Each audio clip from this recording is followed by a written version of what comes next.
Holy Father, we praise you for this beautiful day that you've given to us. Though the clouds were around this morning when we woke up, now the clouds have given way to sunshine, and it looks like we're going to have be blessed with a beautiful sunshine week for Vacation Bible School, and we just praise you and thank you for that. We thank you for the week that we've had where the farmers have been able to get into the fields and have been able to plant their crops, and now we're thankful for the life-giving rain that you've given to us the past evening, and now we're just thankful that we're able to worship here together, we're able to come together. You've given us safety, you've given us a good night's rest, you've blessed us with so many things that we can't even enumerate them, but we lift up our hands and we praise you, and we thank you for Jesus. Father, we live in a time that causes us to cast doubt as to whether you're involved, whether you care, whether you know what's going on, but your word tells us that you'll never forsake us, you'll never leave us, that you are on the throne and in control, and we completely trust you and we have faith in your promises. Father, as we go through this hour of worship, may you let your Spirit come and be among us. May we feel its presence, his presence. May everything that we say and do be for your glory, and may we lift up the name of Jesus and we pray in his name. Amen. Let's be seated, if you would, please. Mark, I'm going to ask you to come up and let's do our prayer concerns, and then we'll have our worship time.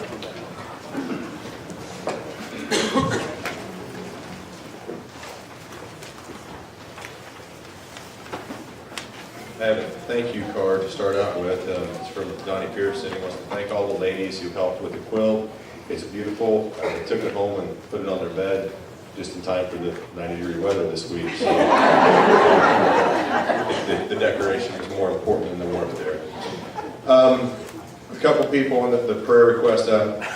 Adrian Rager, they're not back there, are they? She has a very slow-growing cancerous tumor on her pancreas.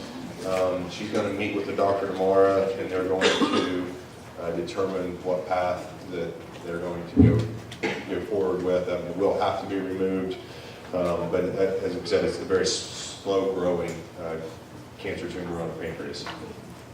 Mayfair Miller's not home, or not here. She's very weak right now. She may or may not get some blood transfusions this week, but she's just very weak right now. Jennifer Juilliard had her gallbladder removed, is doing better. Mandy Eldridge, which is Joe and Becky's daughter-in-law, Chris's wife, she's doing much better. She's feeling better after her treatment with her immune system. Sandra Maston, which is Kenny Bowles' sister-in-law, she sees a cancer doctor tomorrow about possible radiation treatments, but she's doing really well. They don't think they're going to have to do any radiation treatments, but they're just trying to plan for anything that may occur. She's doing really well. And then Sheila Sexton, that's Tiffany Faust's grandmother. She's not here today. She passed away. We're going to have the services on Tuesday in the Urbana area. So we need to keep that family in our thoughts and prayers. Any updates or additions? Yes. Beth Carroll is going to have procedures done for her liver cancer. They're going to go in July 7th and zap about half of those tumors in the liver and Beth Carroll, which is one of Judy Hamilton's co-workers, has liver cancer, and they're going to do some treatments here in the next couple of weeks to try to take care of it. Yes, Jared. Folks asked about Dad. He did end up, they determined he had another heart attack. They put a stent in the side of a stent, and he has 3 more 100% blockages. And they called me midweek, and I said, "Where are you at?" He said, "We're on our way to Blue Ridge Parkway." And I said, "All right, fine. See you later." If you didn't get that, Terry Roush did have another heart attack. He's got some 100% blockages around his heart. He's going to have to do some stents, but they're enough. He's doing well enough that he can travel around right now. He already had the stent, and they took off the day or two after. Oh, they already had the stent, and then he went to the Blue Ridge. Yes, Lord. Paul Cheney, he's not feeling real good. So, Okay, yes, Paul was here for Sunday school. yeah, and then- they thought they had to. Okay, and he had to leave. He was not feeling well. Anything else? Yes, Judy. Brianna's boyfriend Eric Sexton leaves Tuesday for the Army. If you didn't hear that, Bailey's boyfriend, who Eric is a graduate of Lynchburg Play this year, he's leaving. What was that? Tuesday for the Army. For the Army. All right, let's go to the Lord in prayer. Our Father in heaven, you are a wonderful, mighty God, and we thank you for the opportunity to be in your presence. We thank you for the ability to worship you freely in this great country. Right now, we come to you with some people in our congregation. We ask that you take care of those that are dealing with issues. We ask that you watch over Adrian and Mayfern, and Jennifer, Mandy, Sandra, and Terry and Paul Cheney. Heal their bodies, dear Lord.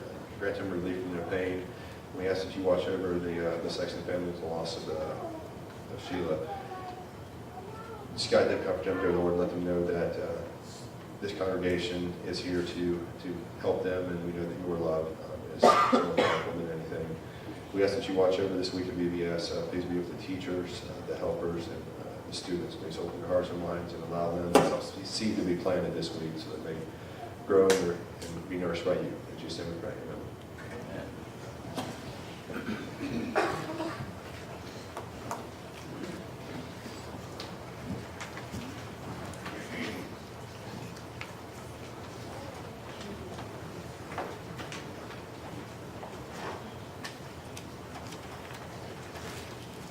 I don't know about the rest of you, but after watching that presentation this morning, why, I want to be here. VBS. Opening programs of VBS, it sounds like this. It looks like maybe something to watch. Our first song this morning, Glorify Thy Name, all three verses.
Standing on holy ground, 138.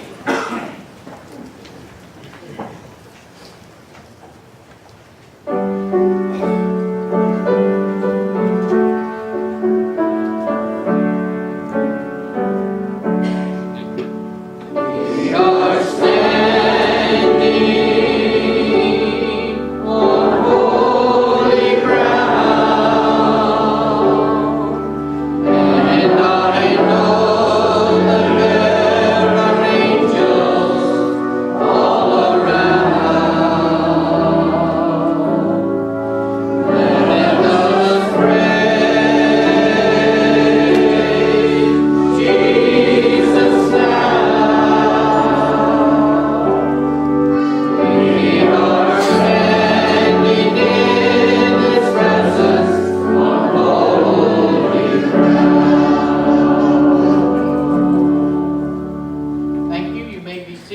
our last song, we'll be singing an old familiar one, Count Your Many Blessings, number 786.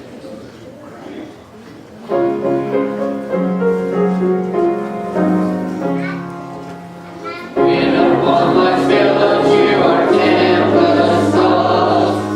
When you are discouraged, thinking all is lost, count your many blessings, name them one by one, and it will surprise you what the Lord hath done. Count your blessings, name them one by one.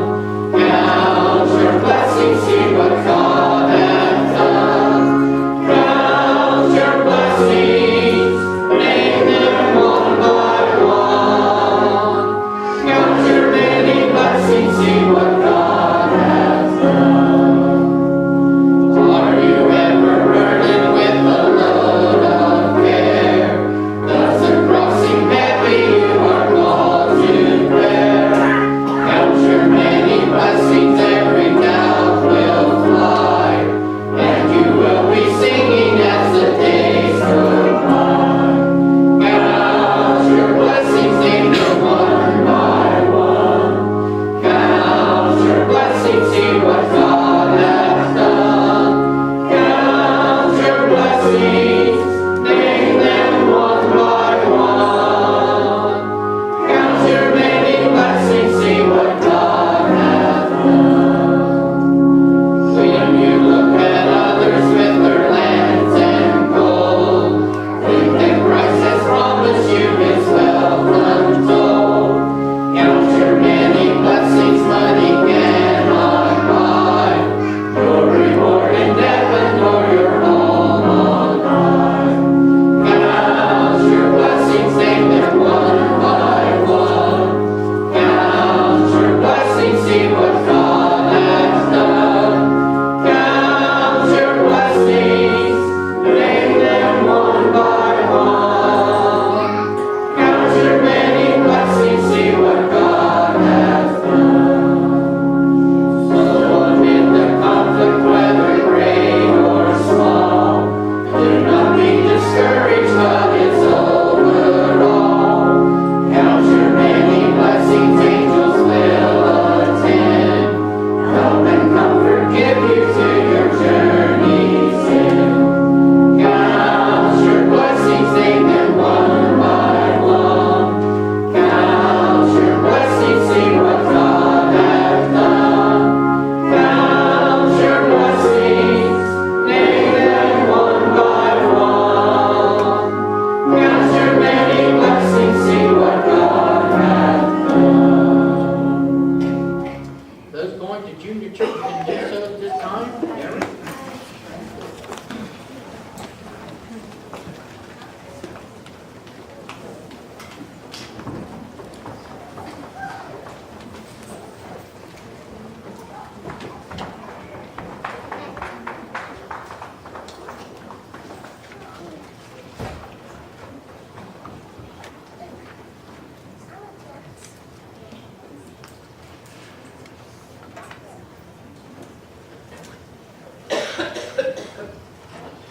Well, we finished our series with the story. Only took us like a year and a half, which is about a half longer than I thought it would take. And you know, as Dave and others who have given lessons realize, sometimes it's a challenge to know what to do next. You know, where to get your lessons, what to say. And I have to say that some things fell into my lap this week that I don't know how or why, or I didn't know how or why I was led to present what I'm going to present. But this morning, God made it clear to me that there's some folks here that need encouragement, and I hope that this is the lesson that will do that. In fact, this week I read a story that I want to share with you. It's a story about a man named Tommy and his wife Nettie. Nettie is not a really popular name these days, but when this story was written, that was a popular name, I guess, for women But back in 1932, he says, I was a fairly new husband. My wife Nettie and I were living in a little apartment on Chicago's south side, and one hot afternoon in August, I had to go to St. Louis, where I was to be a featured soloist at a large revival meeting. I didn't want to go, and Nettie was in the last month of pregnancy with our first child, but a lot of people were expecting me in St. Louis. I kissed Nettie goodbye, clattered downstairs to our Model A, and in a fresh Lake Michigan breeze chugged out of Chicago on Route 66. However, outside the city, I discovered that in my anxiety about leaving, I had forgotten my music case. So I wheeled around and headed back. When I got home, I found Nettie sleeping peacefully, and I hesitated by her bed. Something was strongly telling me to stay. But eager to get on my way and not wanting to disturb Nettie, I shrugged off the feeling and quietly slipped out of the room with my music. The next night, in the steaming St. Louis heat, the crowd called on me to sing again and again. And when I finally sat down, a messenger boy ran up with a Western Union telegram. I ripped open the envelope. Pasted on the yellow sheet were the words, "Your wife just died." People were happily singing and clapping around me, but I could hardly keep from crying out. I rushed to the phone and called home, and all I could hear on the other end was, "Nettie is dead. Nettie is dead." When I got back, I learned that Nettie had given birth to a boy. So I swung between grief and joy, yet on that same night, the baby died. And I buried Nettie and our little boy together in the same casket, and then I fell apart. For days, I closeted myself in my house. I felt that God had done me an injustice. I didn't want to serve Him anymore or write gospel songs. I just wanted to go back to that jazz world that I once knew. But then, as I hunched alone in that dark apartment for those first sad days, I thought back to the afternoon I went to St. Louis. Something had kept telling me that I should stay with Nettie. Was that something God? Oh, if I paid more attention to Him that day, I would have stayed and been with Nettie when she died.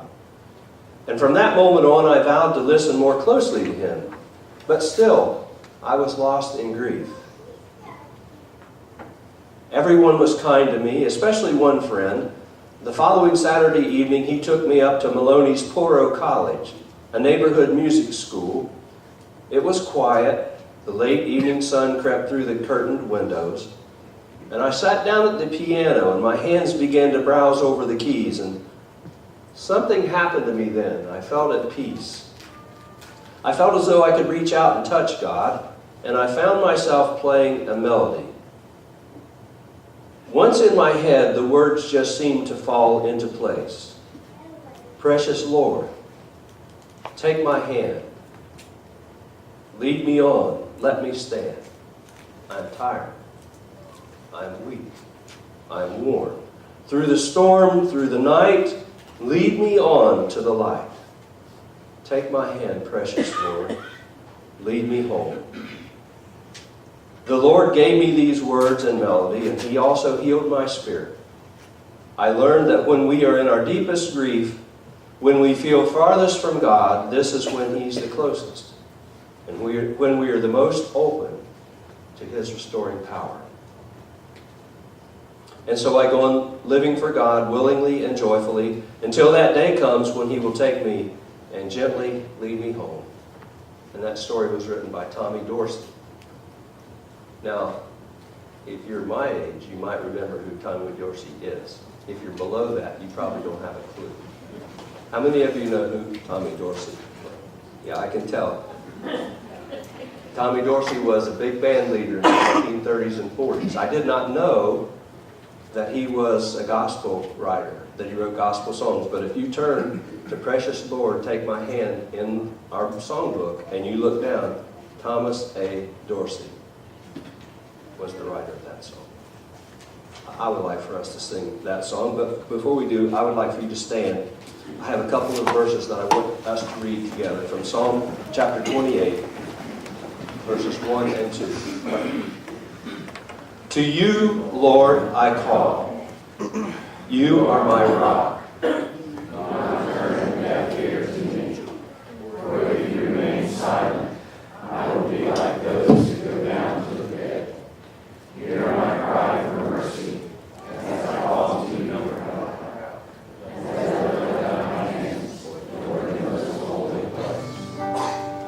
Evidently, you needed someone to lead you.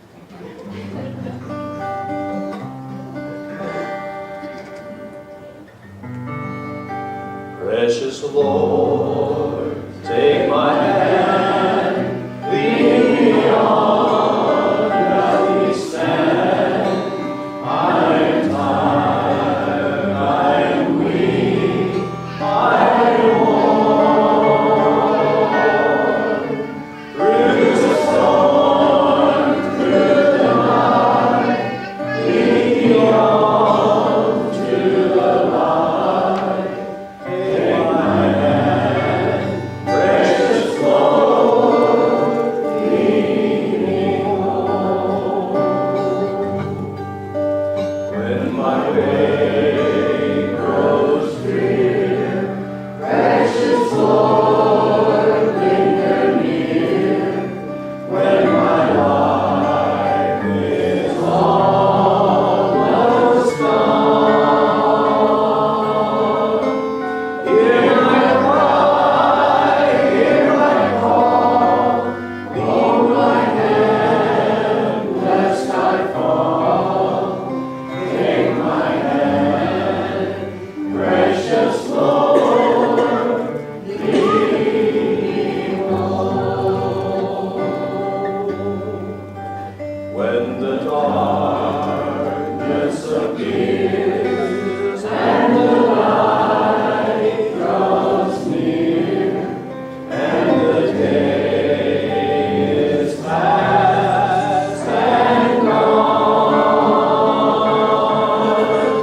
at the river I stand, guide my feet, hold my hand, take my hand, precious Lord, lead me home. Let me see the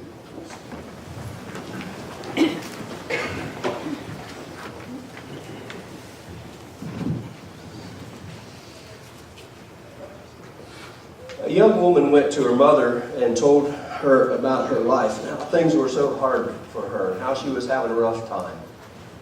She didn't know how she was going to make it, and she wanted to give up. She was tired of fighting and struggling, and it seemed like one problem just followed another problem. Anybody been in that boat before? I'm not asking for a show of hands who's there now, but her mother took her into the kitchen, and she filled 3 pots with water and put them on the stove. And in one pot, she took some carrots, dropped them in the pot. And in another pot, she took 3 or 4 eggs, put them in the pot. And in the third pot, she took coffee beans, dropped them in there. Turned the heat up and waited about 20 minutes. After 20 minutes, she let the pots cool down, and she turned to her daughter and said, "Come on over here." And she said, "Tell me what you see." Well, the daughter said, "I see some carrots and some eggs and some coffee beans." And she brought her closer and asked her to feel the carrots. Well, the carrots weren't hard now and stiff. They were limp and soft. And she said, "Go ahead and take one of those eggs and break it." Well, as she tried to break it, the egg wasn't like it was when she put it in there. It was a hard-boiled egg. And she looked where the coffee beans were, and the coffee beans had turned the hot water into coffee. And the mother said to the daughter, "Well, what's the point? What's the point of this?" And the daughter said, "Well, you got me, I don't really know." And the mother said, each of these objects faced the same adversity. Each of these objects had this boiling water that they had to deal with. And the carrot went in strong and hard and unrelenting. However, after being subjected to the boiling water, what happened? It became soft. It became limp, and it became weak. And the egg had been fragile. Obviously, it was able to be broken, but after 20 minutes in the boiling water, it changed. The outer shell that held the liquid now held something that was completely hard. And after being through the boiling water, its insides became hard, but the coffee grounds, the coffee beans were quite unique. After they were in boiling water, they had changed the water. "Which are you?" she asked the daughter. "When adversity knocks on your door, how do you respond? Are you a carrot? Are you an egg? Or are you a bean? A coffee bean?" And so let's just kind of ask ourselves, which am I? Am I the carrot that starts out really strong? You know, I put on this air of being somebody that's invincible, that's pretty strong, yet when adversity hits, I get weak, and I can't deal with things, and I give up? Or am I like the egg that, you know, has this shell that protects my insides, and I'm nice and fluid, and I'm malleable, and I can change and be what God wants me to be, but when adversity hits, I become rigid. I become hard. I become obstinate. I harden my heart. Or when adversity hits, are you and I like the coffee bean? When adversity hits, we take this adversity and we turn it into completely something else. In the midst of this adversity, we change the world around us for good.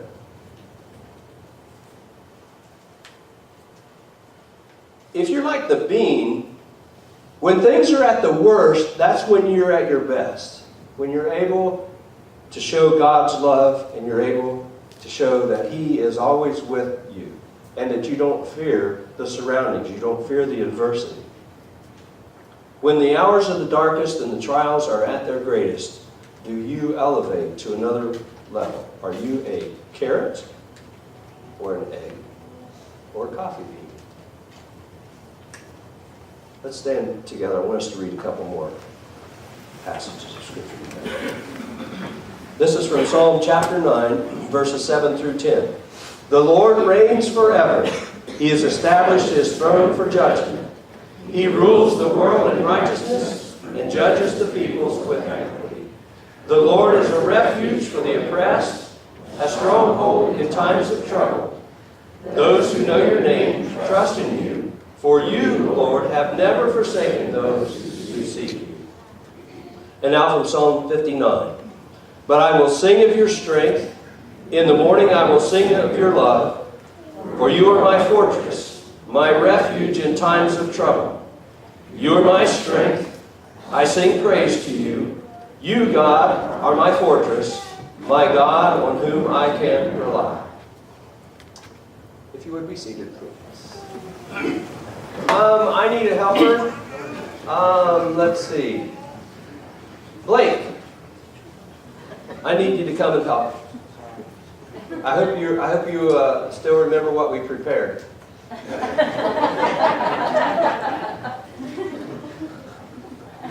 Actually, we didn't prepare. So, what do you? I have here a bell jar, although it doesn't say bell on it. As I look at it, it says Jardin. This is a Pierre Jardin. I don't even know what that means. It's a mason jar, right? Is there anything in it? Is it hard? Nothing in my sleeve? Is that my arm? Hold that for a second. Now, what do you think we're going to do with this jar? Most of you probably going to think, well, he's going to fill the thing up halfway and say, is the jar half empty or is it half full?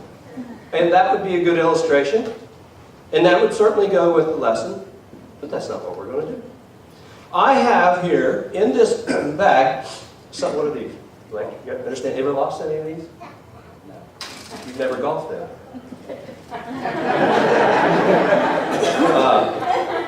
I'll hold that.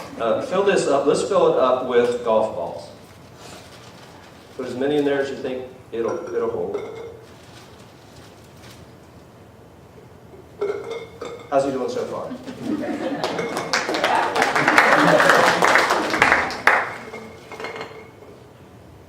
That's it? That's about it? Pretty full? Glass full? Glass full or empty? Think you can get any more golf balls in there? No. Okay, well, all right, let's try this. You said it was full, but what if we tried and put some pebbles in there? Let's see what happens with that.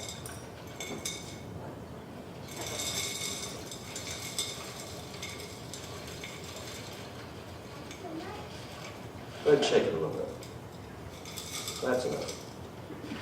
Because I'm running out of rocks. All right, what do you think? Pretty full? Yeah. So you would say that the glass is pretty full now. We can't get much more stuff in there, I wouldn't think. What if we had some sand? What if we tried to put some sand in here?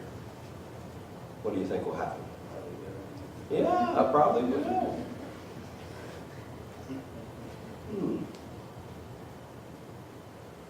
I might not have enough sand.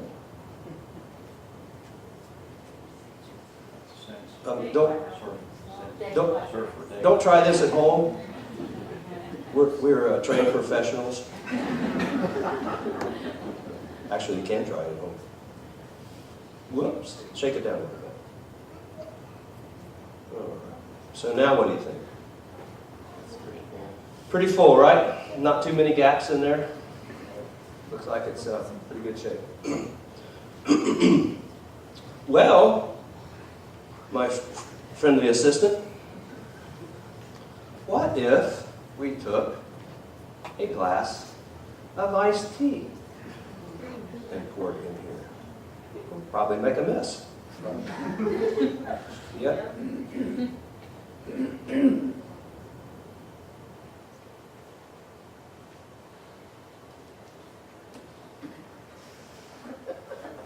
That's probably good enough. So now what? Pretty full. It's getting heavy. Hold it out here for about 10 minutes. That's a completely another illustration. But we can't really get much more in there. I could probably pour some more tea in there, but I might like to drink some here in a little bit, so I'll just leave it like that. But you see that we thought it was full when we had the golf balls in it. Wasn't really full. Put some pebbles in it. Well, that's pretty full. No. We put some sand in there, and it filled up the spaces. Until we poured some tea in it, and now it's really full. You did a wonderful job. And that's without much practice. You can be seated. Thank you. So here's the illustration. I want to suggest to you that this jar and the things in the jar represent our lives. The golf balls represent the things that are important in our lives. God, our church family, our regular family, the things that we're passionate about, our health, our friends. The golf balls are the things that we really don't want to do without. These are the crucial things to have in our lives. The little pebbles are the other things that are important in our lives, but they're not as crucial. You know, our jobs, our house, you know, mowing the yard, doing the dishes, you know, keeping the laundry, you know, all the kind of stuff that we do that are important, but they're not crucial. The sand is all the other stuff. All the stuff that really, you know, just gets in the way. The sand is the stuff that we could do without. And the thing about it is, what if we put the sand in there first? What if we put the sand in first how many golf balls would we be able to get in there? Not very many, would we? If we put the sand in there and then the rocks, we wouldn't get many golf balls in there at all. And yet that's the way we approach life sometimes. We're worried about all the other stuff, all the sand, all the things that we could do without, all the things that crowd for our attention, that cry out for our attention, that don't really mean anything. And then we don't have time or we don't have space for the crucial things, for the things that are really, really important.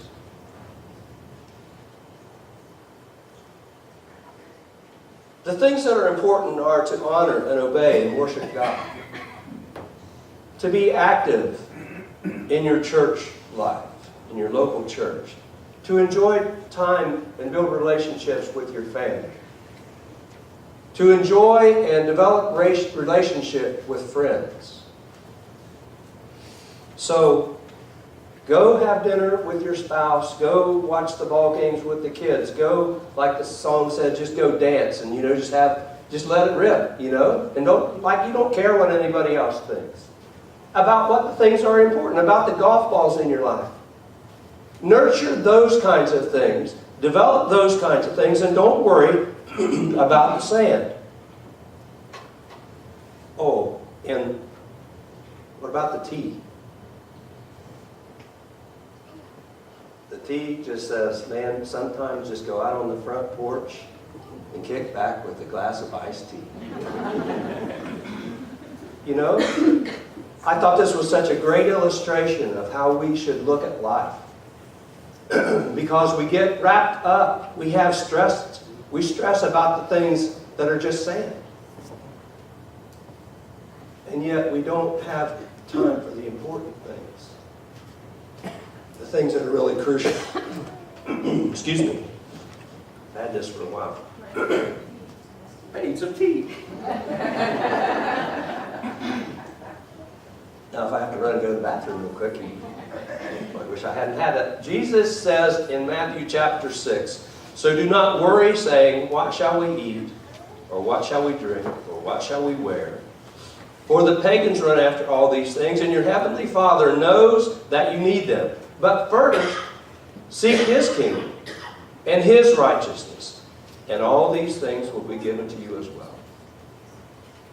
Jesus says if you seek to fill your jar with these golf balls, all the other stuff will be given to you. I will take care of you. I will give you the things that you need. But you have to seek those kind of things first. Peter said it a little differently, and I think what Peter says in 1 Peter chapter 4 really speaks to us today. He said, the end of all things is near. Therefore be alert and of sober mind so that you may pray.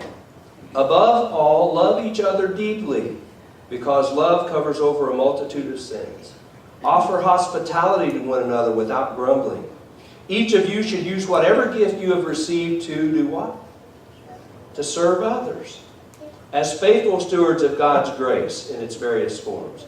If anyone speaks, they should do so as one who speaks the very words of God. If anyone serves, they should do so with the strength of God that God provides, so that in all things God might be praised through Jesus Christ. To Him be the glory and the power forever and ever. Amen. In the world that we live in, as we perhaps see the time approaching when the Lord will return, and perhaps that's what the times that we're in are all about. Maybe God is getting closer to sending Jesus to redeem us. I don't know.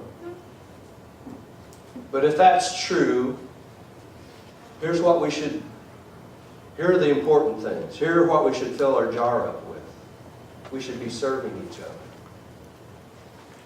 We should be humble. We should be hospitable. We should use the gifts that God has given us to serve in His kingdom and to tell others about the love of Jesus Christ. So, what's in your jar? I just felt like, so what's in your jar? So what's in your jar? Is your jar full of golf balls? Or have you stuffed it full of pebbles and sand and there's not so much room for golf balls anymore.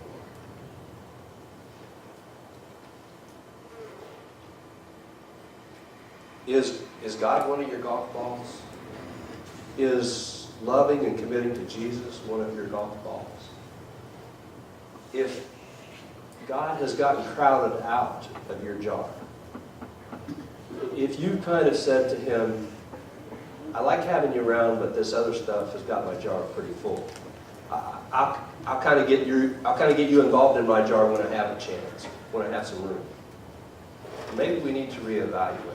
Maybe you've been reevaluating this week. Maybe God's been tapping you on the shoulder, tugging at your heart, speaking to your spirit and saying you need to make some changes.